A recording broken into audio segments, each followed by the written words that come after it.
এই তুমি কে? আমি হচ্ছে ফাতেমা। তুমি কে?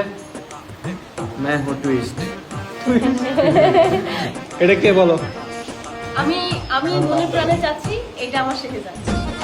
শেহজাদ, আপনি কার সামনে দাঁড়িয়ে আছেন? স্যার স্যার কে? আপনি তো চাওয়ালা, ওনার পরিচয় আপনারা খুশিতে জানতে পারবেন। তুমি আবার তুমি চাওয়ালা, ঠিক আছে, তুমি হচ্ছে আবার গোলাম, তুমি শেহজাদ, ঠিক আছে, রহস্য আছে। আসলে একটা ডিফারেন্ট কিছু করতে চাই, দর্শকদের সাথে আমি একটু গেম খেলতে।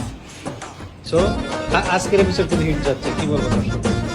Wow, thank you so much আমার সাথে দেওয়ার জন্য। আসলে আপনাদের এসব ভালোবাসার জন্য আমাদের সাথে আমরা এই যে কাজ করছি, সবাই খুব কষ্ট করছে। আমরা দিনের বেলাও তো খুব এত রোদের মধ্যে শুট করছি। আমরা অনেক গরমের মধ্যে মানে হ্যাঁ। রোদের মধ্যে গরমের মধ্যে একদম আমাদের স্কিন টোন একদম 12টা বেজে যাচ্ছে। তারপর আপনার শুধুমাত্র আপনাদের ভালোবাসার কারণে আমরা শুট করে যাচ্ছি। আগ্রহ পাচ্ছি কাজে তবে সাপোর্ট করে যাবেন যাতে আগামীতে আরো ভালো ভালো এপিসোড আসে, আপনারা আরো এনজয় করতে পারেন। অনেক বড় টুইস্ট আসতে চলেছে, তো দেখতে